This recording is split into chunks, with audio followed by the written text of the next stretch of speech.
शांति। आज की तारीख है 2/10/2022। आज के बाबा की अव्यक्त मुरली है जो कि रिवाइज है 3/10/1992 में बाबा के द्वारा चलाई गई थी। आज की मुरली का शीर्षक है ब्राह्मण अर्थात सदा श्रेष्ठ भाग्य के अधिकारी। आज की मुरली से कुछ मुख्य पॉइंट्स सुनेंगे। आज भाग्य विधाता बाप दादा अपने सर्व बच्चों का श्रेष्ठ भाग्य देख हर्षित हो रहे हैं। आज भाग्य विधाता बाबा अपने सर्व बच्चों का, सारे बच्चों का श्रेष्ठ भाग्य देखकर बहुत खुश हो रहे हैं। इतना श्रेष्ठ भाग्य और इतना सहज प्राप्त हो, ऐसा भाग्य सारे कल्प में सिवाय आप ब्राह्मण आत्माओं के और किसी का भी नहीं है। सिर्फ आप ब्राह्मण आत्माएं इस भाग्य के अधिकारी हो। यह ब्राह्मण जन्म मिला ही है कल्प पहले के भाग्य के अनुसार। जन्म ही श्रेष्ठ भाग्य के आधार पर है, क्योंकि ब्राह्मण जन्म स्वयं भगवान द्वारा होता है। आप सबका जन्म, हम सब ब्राह्मण बच्चों का जन्म मिला है कल्प पहले के भाग्य के अनुसार, क्योंकि बाबा कह रहे हैं इतना भाग्य के जन्म ही श्रेष्ठ भाग्य का आधार है। क्योंकि ब्राह्मण जन्म कैसे होता है? स्वयं भगवान के द्वारा होता है। कितने प्रकार के भाग्य हम सब बच्चों के, कितना भाग्य है जो हमें स्वयं भगवान ने चुना है। तो कितने प्रकार के भाग्य प्राप्त हैं, उसकी लिस्ट सदा मस्तक पर हम सब बच्चों के स्पष्ट हो। बाबा चाहते हैं कि कितना भाग्य हम बच्चों को मिला, उसकी लिस्ट सदा मस्तक पर स्पष्ट रहे। सिर्फ डायरी में लिस्ट नहीं हो, लेकिन मस्तक के बीच में भाग्य की लकीर चमकती हुई दिखाई दे। इतना स्पष्ट हो कि मस्तक में ये जो भाग्य की लकीर है, हमें बाबा ने अपना बनाया। बाबा चाहते हैं सब हम बच्चों की लकीर चमकती हुई दिखाई दे। अब पहला भाग्य हम सब बच्चों का है। जन्म हमारा भाग्य विधाता द्वारा हुआ है। जो भाग्य को विधाता हैं, जो भाग्य लिखने वाले हैं, उनके द्वारा हम सब बच्चों का जन्म हुआ है। दूसरी बात, ऐसा किसी आत्मा, धर्मात्मा, महान आत्मा का भाग्य नहीं जो स्वयं भगवान ही एक हमारा पिता भी हो, शिक्षक भी हो, सतगुरु भी हो। ऐसे कितने भल महात्मा, धर्मात्मा हो, लेकिन किसी का ऐसा भाग्य नहीं है जिसको जैसे जैसे हमें बाबा हमारा शिक्षक भी है, रोज़ हमें पढ़ाता है, हमारे पिता की तरह हमारा संरक्षण भी करता है, हमारा सतगुरु भी है। तो ऐसा किसी का भाग्य है सिवाय हम सब ब्राह्मण आत्माओं के? किसी का भी नहीं है। सारे कल्प में ऐसा कोई नहीं है। एक ही द्वारा बाबा से संबंध से, एक के ही द्वारा शिव बाबा से हमें पिता के रूप में वर्षा प्राप्त है, सतयुग का वर्षा मिलता है। शिक्षक के रूप में श्रेष्ठ पढ़ाई जो हम सब पढ़ रहे हैं, और पद की प्राप्ति है। सदगुरु के रूप में महामंत्र और वरदान की प्राप्ति है। सदगुरु के रूप में बाबा हमें वरदान देते हैं। तो बाबा ने कहा कितना खजाना है, वर्षे में सर्व खजानों के अधिकार प्राप्त किया है। तो बाबा बच्चों से पूछते, सारे खजाने हैं ना आपके पास?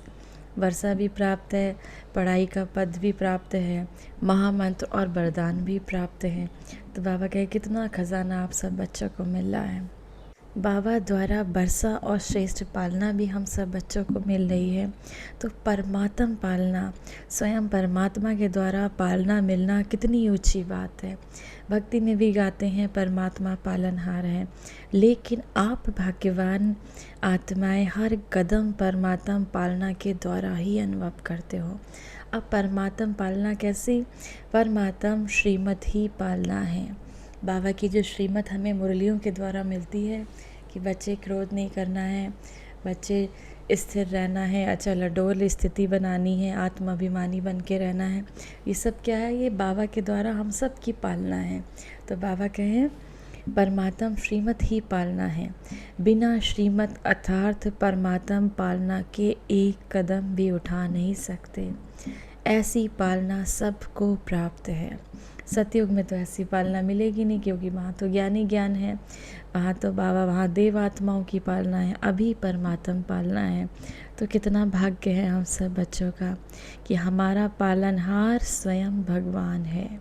बार बार ये नशा रहना चाहिए कि हम सब का पालनहार कौन है? स्वयं भगवान है। बाबा कहें दुनिया वाले पढ़ाई पढ़ते हैं किस चीज़ के लिए, इस जीवन के शरीर के निर्वाह के लिए, तो उनकी भी वो अपने सोर्स ऑफ इनकम जिसको कहा जाता है। तो बाबा कहें आपकी पढ़ाई इसका द्वारा सोर्स ऑफ इनकम कितना है। बाबा कहें आपकी इनकम का कोई हिसाब है, उनका हिसाब तो लाखों में होगा, करोड़ों में होगा जो पढ़ाई करते हैं फिर उनको जो पद मिलता है। लेकिन आप सबकी, आपका क्या हिसाब है, आपकी कितनी इनकम है, कदम में पदम। तो सारे दिन में कितने कदम उठाते हो और कितने कदम जमा करते हो।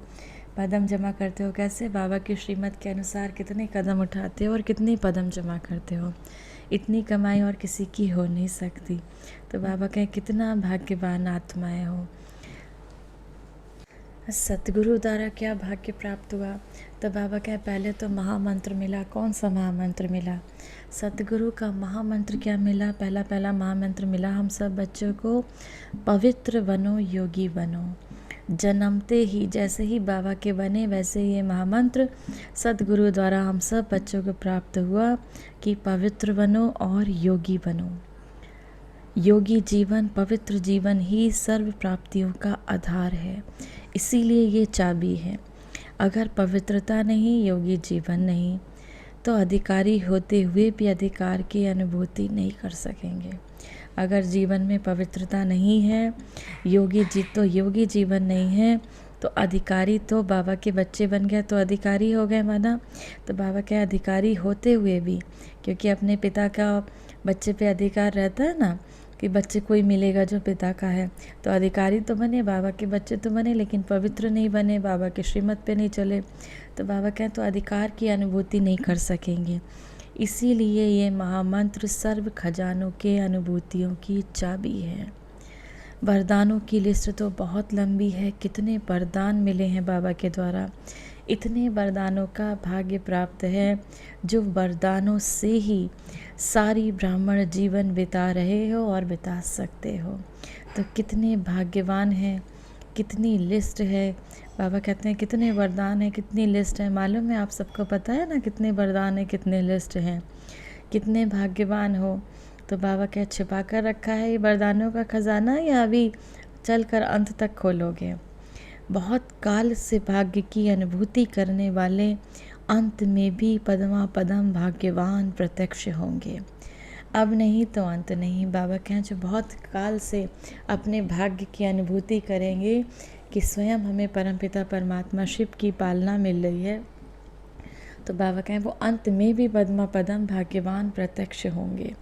अभी नहीं करेंगे, अगर अभी इस नशे में नहीं रहते हैं परमात्मा पालना के, तो अंत में भी नहीं रह सकेंगे। फिर बाबा कहें भाग्य की खान तो सभी बच्चों को प्राप्त है, लेकिन कोई को कार्य में लगाना आता है, कोई को कार्य में लगाना नहीं आता। अब भाग्य के माना बाबा ने इतना हमें वरदान दिए, इतना भाग्य हमें दिया, सबके पास बाबा का एक समान ज्ञान है। बाबा का रोज़ ज्ञान मिलता है, रोज़ मुरली सबके लिए एक जैसी आती है। तो बाबा कहे किसी को लगाना आता है, किसी को लगाना नहीं आता। मिला सबको एक जैसा है खजाना, लेकिन खजाने को कार्य में लगाकर बाबा का खजाना से अपना खजाना अनुभव करना, इसमें नंबरवार है। बाबा ने नंबरवार नहीं दिया, दिया सबको नंबर 1, लेकिन कार्य में लगाना, इसमें आप नंबर 1 बना दिए। तो बाबा कहे अब जितना यूज़ करेंगे बाबा का ज्ञान, जितना दूसरों तक स्वयं धारण करेंगे, सर्वप्रथम स्वयं धारण करेंगे, उसके बाद दूसरों को देंगे, दूसरों को सुनाएंगे बाबा का ज्ञान, तो जितना यूज़ करेंगे उतना ये खजाना बढ़ता जाएगा। इसमें आपने आप नंबर बना दिए। तो बाबा का नंबर क्यों बढ़ा दिए, क्योंकि यूज़ नहीं करते। तो बाबा कहते कार में लगाएंगे उतना बढ़ता चला जाएगा। दूसरे को जब स्वयं को अनुभव नहीं होगा तो दूसरे को भी अनुभव नहीं करा सकेंगे। इसीलिए चलन और चेहरे में लेकर आओ। समझा क्या करना है। तो बाबा कहे जो भी नंबर आए अच्छा है। चलो 108 में बच्चे कुछ सोचते हैं जो भी नंबर आ जाए हमारा अच्छा है। 108 की माला में आ जाए तो अच्छा है, 16,000 में आ जाए तो अच्छा है, लेकिन 16,000 की माला तो सदा नहीं जपी जाती। कौन सी माला ज़्यादा जपी जाती है? 108 की। तो बाबा ने अपने 108 बच्चों के रतन की माला बनाई है। जो बहुत अच्छा पुरुषार्थ कर रहे हैं वो 108 की माला में आएंगे। जिनका पुरुषार्थ कुछ कम है तो वो 16,000 की माला में चले जाएंगे। तो बाबा कहें जो बच्चे 108 की माला सदा जपी जाती है, कहते हैं ना 108 मंत्र का जाप कर लीजिए, तो उन्हीं बच्चों का हमेशा जपा जाता है। बाबा कह 16,000 की तो कभी कभी जपी जाती है। तो अब अपने आप से जानो कि मैं कौन सी माला में आने वाला बच्चा हूँ, 108 में या फिर 16,000 में। फिर बाबा लास्ट में कहते हैं, यथार्थ सेवा या यथार्थ याद की निशानी है निर्विघ्न रहना और निर्विघ्न बनाना। अगर सही रीति से बाबा की सेवा कर रहे हो और याद शक्तिशाली है तो उसकी निशानी क्या है? निर्विघ्न रहना और निर्विघ्न बनाना। ऐसा डबल लॉक, याद और सेवा। डबल लॉक बाबा बता रहे हैं, याद और सेवा।